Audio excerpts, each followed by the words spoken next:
points I write. With his drama Disgraced, now on Broadway, Oh, my God. Ayad Akhtar has had 3 plays produced on the New York stage within a year. Well, this is a dream come true. So. The Washington Post called the 44-year-old playwright a dazzling new voice in American theater. That you've given us those 3 plays in the last... Disgraced, which premiered in Chicago 3 years ago, put Akhtar in the spotlight when it won the Pulitzer Prize. So you're on Broadway now. I know. I mean, we never did the show for more than 100 or 150 people, whether it was Chicago or Lincoln Center or London, and now 900 people a night. It's insane. All of Akhtar's plays confront perhaps the most polarizing issue of the day. Islam has no monopoly on fundamentalism. It doesn't come from a text. You don't need to patronize me. You've been patronizing me this whole conversation. I think you can bear with being patronized just a bit. The Muslim experience in America. For a lot of people, to see or hear the word Muslim is not too dissimilar to hearing the word cancer. So that's something that you're up against, though, as a playwright. As a playwright, as a novelist, as a whatever, you know, I mean, yeah, I am, but it's not, I can't, what am I going to do about it? You know, it's just keep telling really great stories. Right. And hopefully enough people catch on. And they're like, you know what? It's not about that. It's about something else, like being human. The main character in Disgraced, Amir, is a Pakistani-American corporate lawyer trying to run from his Muslim roots. You know, I had to read the Quran in college, and what I remember is the anger. Thank you. It is like one very long hate mail letter to humanity. That is not true. But in hiding his identity, he can't suppress his bitterness. Did you feel pride on September 11th?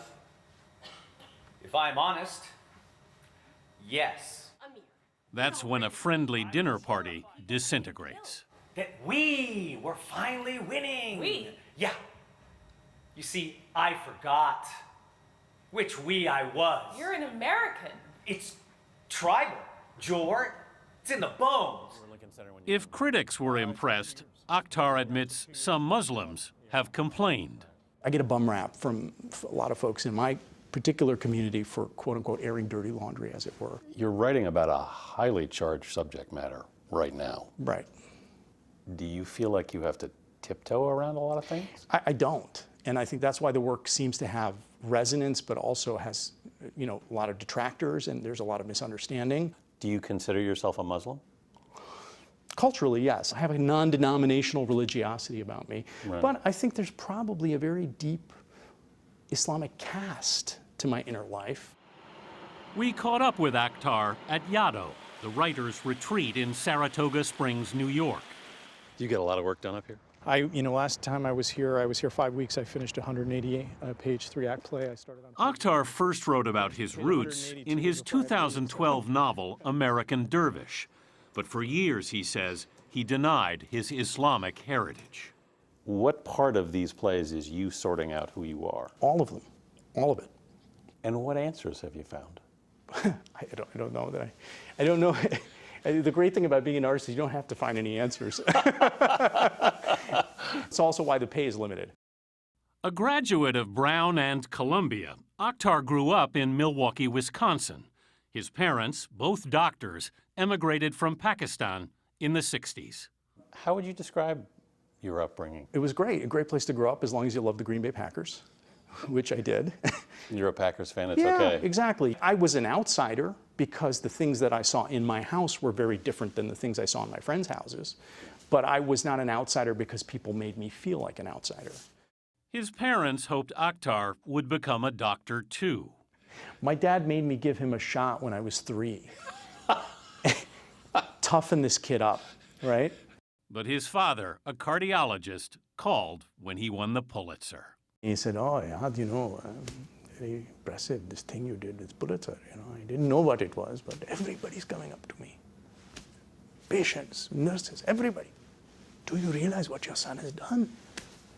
It's a very, very humbling moment. I think in one interview you said your mother came up to you at one point and said, you got to stop this Muslim Got to stop it with this Muslim thing I have. What did you say to her? I just tell her, Mom, I'm just happy anybody's paying any attention. Akhtar also works as an actor. In the HBO film Too Big to Fail, he played Neil Kashkari, the head of the financial rescue program TARP. Look, I'm just speaking for myself here, but I think you need to do what's right for the firm. Finance plays a big role in his own work. How do you mix money and religion in a play? Well, I mean, I think that in a way you can look at free market capitalism as a kind of ideology that has connections to religious thought. Your bank made $4 billion in 3 months. Where do you think all that money came from? That has nothing to do with me. In The Invisible Hand, an American banker taken hostage in Pakistan pays off his ransom by teaching his captor how to play the market. Stay calm. Making money can get intoxicating. You have to stay sober.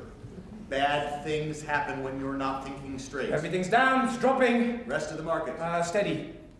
Ayad Akhtar says no one voice can speak for American Muslims in the theater. But at the moment, there is no other.